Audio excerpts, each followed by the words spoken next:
RINV11, o Fundo de Investimento Imobiliário da Real Investor. Vamos ler o relatório de julho de 2025, publicado agora, no dia 17 de julho de 2025. Continuar o acompanhamento do fundo aqui no canal. Esse será o tema do nosso vídeo de hoje. Ele iniciou as suas atividades em 2022, um patrimônio líquido total na casa de 342 milhões, a cota patrimonial a R$ 104,31, tem a taxa de performance de 15% sobre o IPCA, mais o yield do IMAB, e na data que eu gravo aqui com vocês, o RINV11 cota na B3 a R$ 103,80, dentro do valor patrimonial, uma variação positiva nos últimos 12 meses de 6,23%.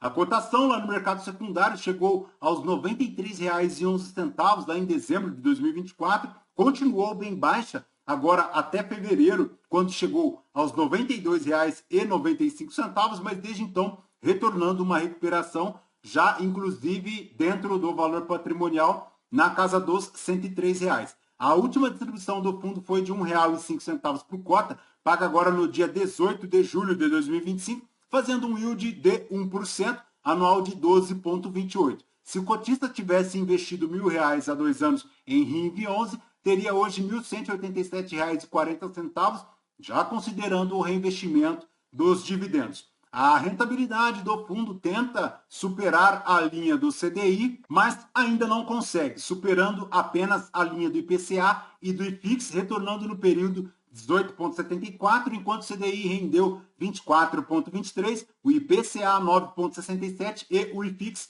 8,61%. Então, ponto de atenção, porque a rentabilidade do RINV11 ainda não consegue superar a linha do CDI, apesar de já seguir aqui um pouco mais próxima desde maio de 2025. Mas, voltando aqui para o relatório, a gestão comenta que em junho de 2025, o RINV11 obteve um retorno de 1,2 em seu patrimonial, enquanto o IFIX subiu 0,6. Desde o início, o desempenho acumulado do fundo é de 39,2% e o IFIX 18,7%, dando esta diferença conforme vemos aqui no gráfico. O RINV11 tem aí uma contribuição de 0,8% em relação às cotas de fundos imobiliários para o desempenho no mês. As ações contribuíram 0,3% e os CRIs adicionaram 0,1% do desempenho. Em junho, o IFIX teve uma alta de 0,6%, os fundos de recebíveis performaram melhor do que a média e a maior alocação aqui do RINV11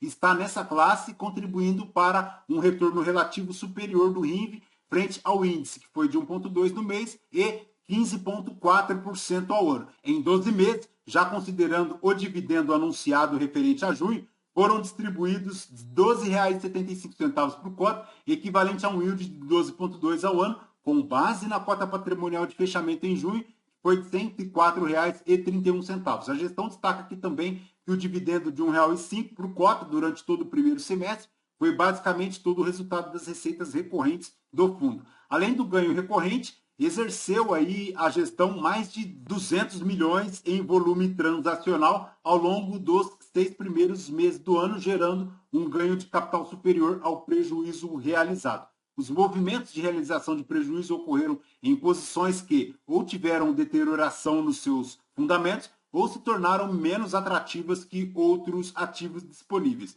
tendo aqui a maior contribuição de 93 centavos para o ganho de capital por cota e o maior prejuízo de 91 centavos aqui por cota em relação ao total, enquanto em junho teve aqui um prejuízo de 15 centavos por cota e um ganho de capital de 19 centavos por cota. Nas cotas de fundos imobiliários, segundo a gestão, 81% do patrimônio líquido do fundo, contribuindo em 0,8% para o resultado e aumentou a exposição lá no RBRX11. Segundo a gestão, ela quer aproveitar aí esse desconto aproximado de 17% em relação ao valor patrimonial do fundo e agora, no terceiro ciclo de investimentos no RBRX11, já está em posição relevante na estratégia da carteira, enquanto acumulava um desconto sobre o seu valor patrimonial e foi positivamente zerado quando retornou próximo ao valor patrimonial. Como vemos aqui, desde fevereiro de 2024, o RBRX despencando em relação à sua cota no mercado secundário e agora buscando uma pequena recuperação em maio de 2025. Na composição de carteira de FIIs, 56% ficam aqui para os recebíveis imobiliários, formando 81% dos FIIs, 19% aqui em outros. Já na carteira de ações do setor imobiliário, ele tem aqui uma atribuição de 0,3%, com um destaque positivo para a incorporadora MRV, que teve uma alta de 20,4%. Ao longo do mês, a gestão destaca aqui a venda de 2 imóveis lá do Log3, no valor equivalente de 260 milhões. Em relação ao volume de vendas de ativos pela Log e a relação de preço por valor patrimonial da Log por ano, chega aí a 0,48%, então o preço sobre o valor patrimonial bem descontado, inclusive abaixo de 50%, tem aqui um valor total de 3 bilhões 922 milhões. Da carteira de ações, elas chegam aqui à casa de 5%, tem aqui a maior contribuição de incorporação, 3%, propriedades e shoppings aqui também. Em relação à carteira de recebíveis, a carteira adicionou aí 0,1% no retorno. Ela realizou uma nova integralização lá no CRI da Unic, na série Sênior, e a operação passa a representar 0,8% do patrimônio líquido aqui do RINV11. O CRI remunera IPCA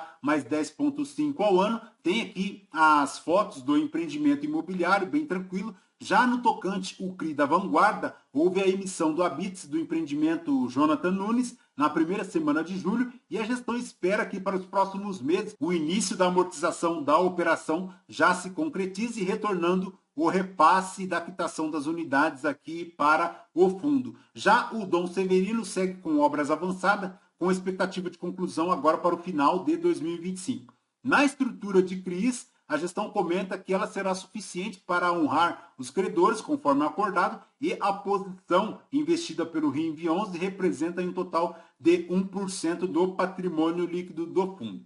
Conforme verificamos aqui, são diversos empreendimentos, todos eles aí mais voltados à incorporação e ao desenvolvimento imobiliário. Tem aí como a maior exposição o Balneário Búzios, tem aqui também o Franco Ribeiro, o FGR, tem aqui também o THL, o Pinheiro de Sá, a Vanguarda, enfim, são diversos CRIs aqui na carteira de CRIs, sendo a maior exposição 2,5% do patrimônio líquido do fundo, dando uma média ponderada de 12,2% do patrimônio líquido do fundo, uma inflação mais 11,7% ao ano, CDI mais 5% ao ano.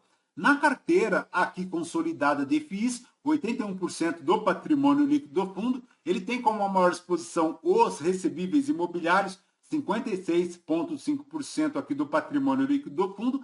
Na carteira de ações, 6%, a maior exposição é incorporação, 3%. E na carteira de CRIs, 13%, a maior exposição aqui, o Balneário Búzios, como comentamos, um LTV de 41%, remunerando IPCA mais 13% ao ano, 2,5% do patrimônio líquido do fundo. No caixa ele tem 1% aqui em renda fixa, 0,7% aqui do patrimônio líquido do fundo. Para a DRE do fundo, em junho de 2025, 3 milhões aqui de receitas de FIIs, 129 mil reais de ações, 512 mil reais de CRIs, chegando a um caixa de 34 mil reais, total aqui de receitas de 4 milhões e 80, chegando as despesas a 321 mil reais, um resultado de 3 milhões 759 mil reais, R$1,15 por cota, dos quais ele distribuiu apenas R$1,05 por cota, chegando a reserva agora a 54 centavos por cota. Então, ponto extremamente positivo é aqui a questão da rentabilidade em relação à geração de valores aqui do RINV11. Perfeito, pessoal? De RINV11 é basicamente isso. Lembrando que este vídeo não é recomendação de compra ou de venda de nenhum dos ativos aqui mencionados. Aos novos inscritos, bem-vindos, você que permanece conosco. Muito obrigado por isso também. E você que ainda não é inscrito, considere se inscrever, deixe seu like, seu joinha, porque tudo isso nos fortalece aqui na produção de conteúdos. Fechou? Voltamos então com vocês no próximo vídeo. Fraterno abraço a todos. Até mais.